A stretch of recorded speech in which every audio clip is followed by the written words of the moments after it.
Do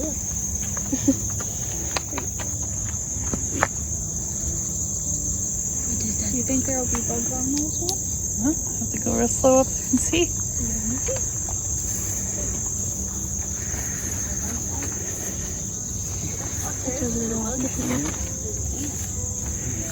There's an egg. Doesn't say anything about that. That looks like a baby.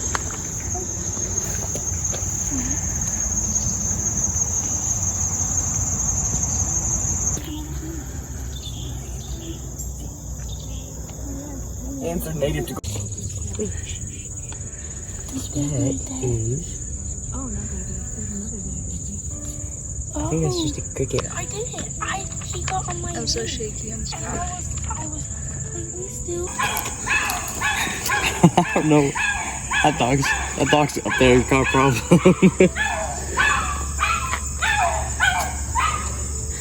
He barks like that every time someone talks.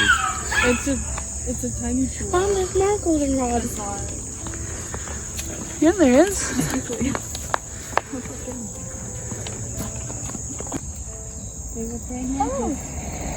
Oh, there's a praying mantis? At least I think it's a praying. Yeah, that's the one sitting on here. Oh, the last one. This guy right here. The goldenrod. Sorry. Where's this one? Yeah. I think Is number 6? I think that's Oh.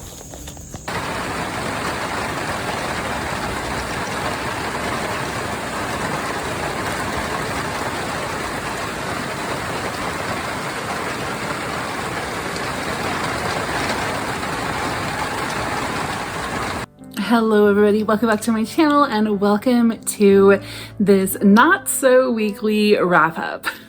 So I have been trying to put out a reading wrap up every week, but you know, it's actually really more like every 10 days. We're just going to keep calling them weekly wrap ups and you can just know that that's just not really actually accurate. And give me some grace, right? It has been a great couple of weeks. We're back to school and that means homeschooling for our family. I have 4 still in school. So I've got a junior in high school and a sophomore in high school and an 8th grader and a 7th grader. And that's it. I've been homeschooling for about 22 years now and I am on the end of it. The final stretch. I've only got 6 years left, so trying to make the most of them. But we've had a good couple of weeks. As you saw from the videos I tacked on to the front of this, we had a little nature study where we went out and looked for goldenrod, and then we found bugs on the goldenrod and tried to identify them. That is something that we have done almost every year since we've lived in this house, so 8 years, and the kids love doing it every year. Every year we don't find all the bugs, but I think this year we found like the most bugs that we have ever found on the goldenrod. They found quite a few that were on the list and 3 or 4 that were not on the list, and it was just a really fun time of just getting out in nature. That's just right on our street. So we've got a really nice forested little road here that we live on, even though we are in the middle of town, but it is very swiftly being overtaken by new houses going up. So hopefully I can finish up my kids' school years with a little bit of forest left before it becomes a completely different neighborhood.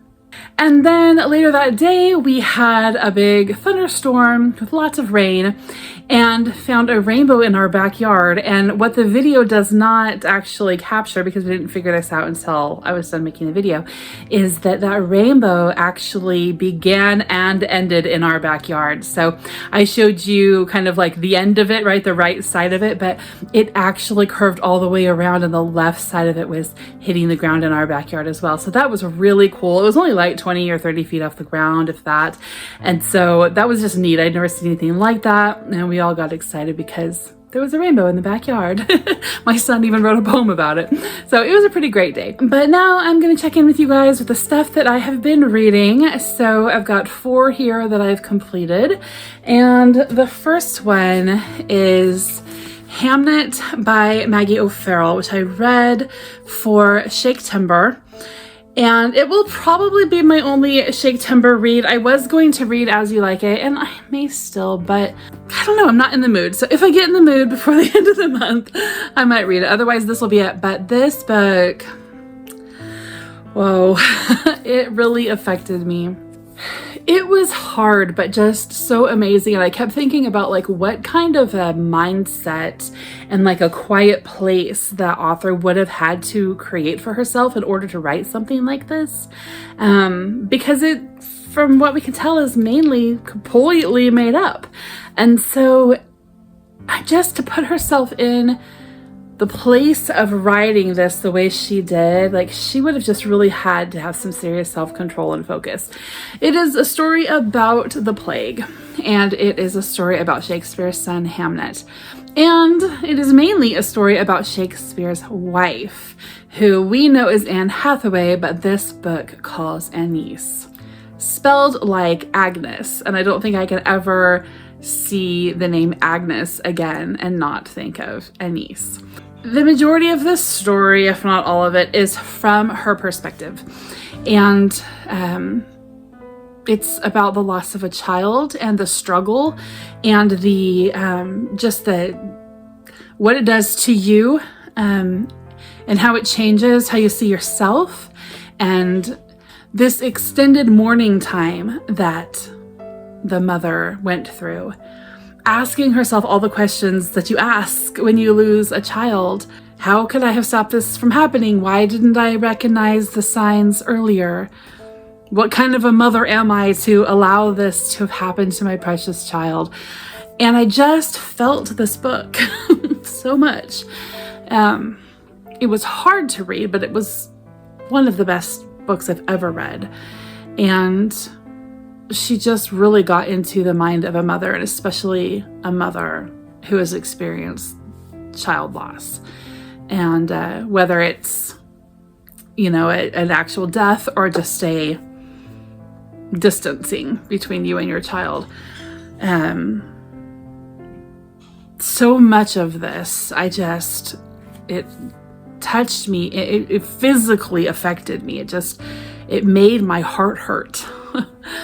I am really interested in looking into the life of Shakespeare. I've read biographies, but it's been a decade, 2 decades probably since I've read anything biographical on him. So I would really be interested in looking into his story of with his wife and all that, and learn about and try to see like where did the author get some of the personality traits that she gives to these characters and everything. One thing I really loved about it is she kind of gives everybody the benefit of the doubt. She gives, Shakespeare the benefit of the doubt, his wife the benefit of the doubt, everybody gets grace in this book. And I thought that was pretty good. Just trying to see things from everybody's different perspective, and just the way that the loss of a child just radiates out into everything and things that you wouldn't even imagine irradiating into, right? It's just such a great book. But hard. It was hard to read. I would recommend it. There are a couple of like illicit sort of scenes in it between Shakespeare and Anne before they're married, but to them it's kind of like sealing the deal, and that's their marriage covenant. So, but it is fairly descriptive. I can't remember if there's anything else, but yeah, it's a good read for sure. After that, I needed something lighter and happier. So I read Book Love. This is by Debbie Tung, and it is a graphic novel all about all the things that have to do with books and bookshops and book shopping and book collecting and book reading and all the stuff. So it's really relatable. You read these and you're like, oh, yep, that's me. Yep, that's me. So I enjoyed that. I would love to find more of her little graphic novels. The way that she draws her characters remind me of my daughters, and I'm going to give this to one of my daughters, I think at Christmas time, but it was a special book. After that, I read Passing by Nella Larson, and I was actually really looking forward to reading this.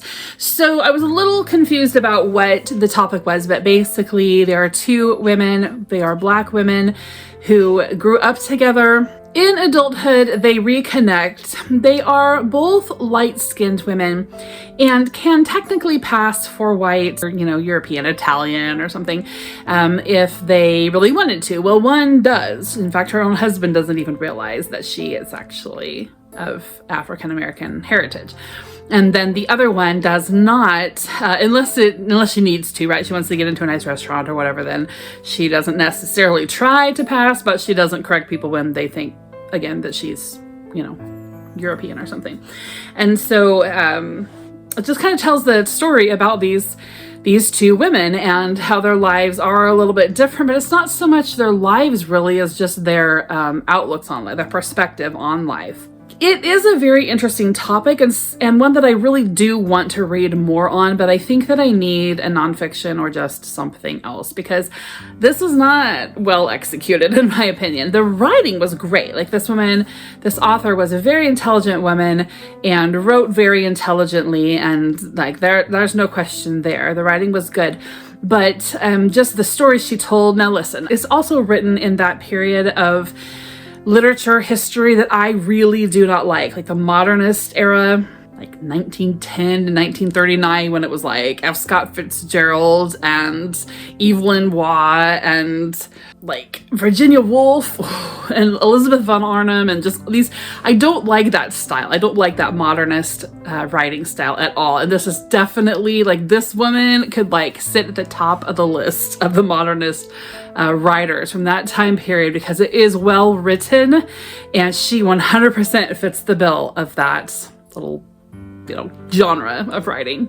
If you are a fan of that time period, she's definitely a must read. If you like Virginia Woolf, if you like Elizabeth von Arnim and Fitzgerald and all that, I would definitely read this because it's right up your alley. But for me, it wasn't. So I struggled with it because of that, for sure. For me, it was just kind of like another story of bored women kind of experiencing this self-inflicted repression, making selfish decisions to the neglect of their children and weak husbands. Like, it's just another one of those kind of stories. So I just wasn't into it. But like I said, I definitely would like to read something on this idea of passing, this practice of passing as white, for Black people. I did not even realize it was a thing until I heard about this book, and it is very fascinating to me. And I guess you get kind of both sides in this story. You get the Black woman who is not passing and her perspective that the woman who is passing is being disloyal to her race and, doesn't respect or appreciate or whatever what their ancestors have walked through to try to get them the freedoms that they're currently experiencing and the fight that's still on and all that. So it's interesting to get that perspective of the person who is looking at them like, wow, you are so disloyal to us, versus the person who is just like, hey, I'm gotta do what I gotta do to live the life I want to live, and was it about respecting her race? Was that even an issue to her, or was it just about what she wanted and how she wanted to live? So it was very interesting, and I think that we got kind of more of the perspective of the woman who was feeling like her friend was disloyal and less from the perspective of the supposedly disloyal friend, and that was interesting. So I did only give this 2 stars. It got 1 star for a really mature voice. It got 1 star because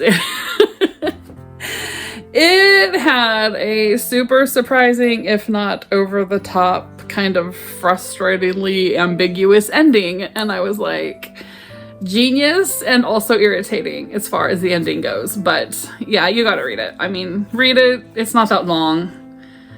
It's like not 120 pages. So read it, but don't expect a lot. And then I just finished this last night. And this is A Mudlarking Year by Laura Micklem. I read her first book on mudlarking, like right after it came out, like, I don't know, sometime early 2020s, 2021, 22, something, or somewhere in there. And then I was just on the edge of my seat when I found out that she had written another book. I couldn't wait to get it. So as soon on the day it came out, I ordered it from England, had it shipped here. I was just so excited to read this. And so I don't know if it was my overexcitement or what, but it was kind of a letdown. And the actual like mudlarking information in this was great. I really enjoyed that. There was tons of really interesting things to wonder about, which I will go into some of those in a minute. But the thing is that just really, she wrote it during lockdowns. And so that played into her kind of a mood as she was writing it. The whole thing was just super melancholy. Like it was just it's just depressing. It really was. She didn't write with an excited voice and with a voice that was really very interested at all about her craft of mudlarking. It was really more just a lot of complaining about the, how things have changed and how it's this, the shore is being taken over by blah, blah, blah, blah. And there's just a lot of complaining. She was very negative in this book. And so that was frustrating. Like, I get it. Like, she's under lockdown sometimes, and that's annoying. And I understand that affected different people in different ways. But I just feel like, hey, one, it was put out long after lockdowns were over. So maybe we could have positived it up a little bit. And secondly, it just, we all went through that, right? So we don't want to be, it wasn't the place for it, right? This is a nonfiction book about a interesting hobby coupled with the history of London and the Thames. And so it's just not the place for that much depression, right? In my opinion. I also didn't really at all appreciate the different nods to her personal life. So she is married to a woman and they have a couple of kids, and she just referred to it a lot in her personal lifestyle and, her wife and all these sorts of things. And that's just not something that I am interested in promoting or whatever. And so it bugged me to read it, but I get it. That's just part of the society we lived in. That's part of humanity. So I wasn't going to say anything, but then she started going off about God. And I was just like, you know what? If you are going to go off about God, I have a right to be irritated about you going off about your lifestyle all the time. So I didn't appreciate her comments on God. She clearly doesn't, worship him or live for him or whatever, but she didn't have to run him in the ground either. So, yeah. So I didn't like her attitude. I didn't like her perspective on things. I didn't like hearing about her lifestyle. And so, unfortunately, it only did end up getting 3 stars from me, and they were a very generous 3 stars because, like I said, the information was super interesting about the actual act of mudlarking and the history involved. So some of the things that she talked about, just random that I had marked in here, she talked about how the Thames, when it flows through Oxford, it changes names, and it's called the Isis. That's interesting. She talked about Saint Audrey, and that's where we get the word tawdry, because Saint Audrey died of a throat ailment, probably throat cancer. She attributed that to her love of jewelry and fine necklaces when she was a young princess. So those supposedly gave her this throat cancer. The souvenir necklaces that were sold at her shrine were so poorly made that they gave rise to the word tawdry from Saint Audrey. So that was interesting. Not a word that I really use, but it was interesting to read about, right? She talked about, this kind of interested me when she was talking about, have you ever picked up shells and they have kind of a blue, just a blue, almost like a film, or just almost looks like someone maybe poured ink in them, right? Or sometimes it's kind of striated. Well, she said that the blue is called vivianite, a hydrated iron phosphate material that forms naturally on old wet bones and shells. So that's interesting. She talked about skylark birds whose eyes were put out in the Anglo-Saxon times, I think. Their eyes were put out because the people believed that skylarks would sing better when they were blind. So they put out their eyes on purpose to make them blind. to make them better entertainers, I guess. And then this last thing that I marked, she was talking about the gold rush, and she said the most recent rush of gold came from the 19th century gold fields of Australia, Canada, America, and South Africa. There is still less of it than we might imagine. According to the World Gold Council, all the gold ever found could fit into a cube around 73 feet long on each side. What we have has been melted down and reused over and over since prehistory. So the gold chain around your neck may once have been a nugget in a Welsh stream, a Celtic coin, a Roman brooch, a medieval ring, a Georgian watch chain, or a Victorian sovereign. So, my wedding ring, who knows where this gold once was? Maybe it was in all of those things. So, yeah, mixed feelings on it. Like, I liked the information. I did not so much like the author's added commentary on her lifestyle and commentary on just negative things, right? So, will I pick up something else she puts out? Depends. This one is 100% like a journal. It's every entry is dated and the time and the tides and everything are listed.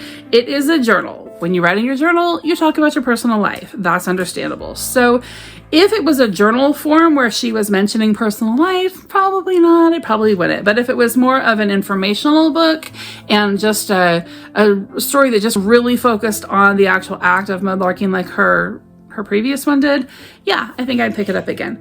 She's just a genius writer, and the things, you know, the points that she makes and the little pieces of history and things that she brings up are really fantastic. If she, you know, if this is all her and her own research, like, fantastic, good on her.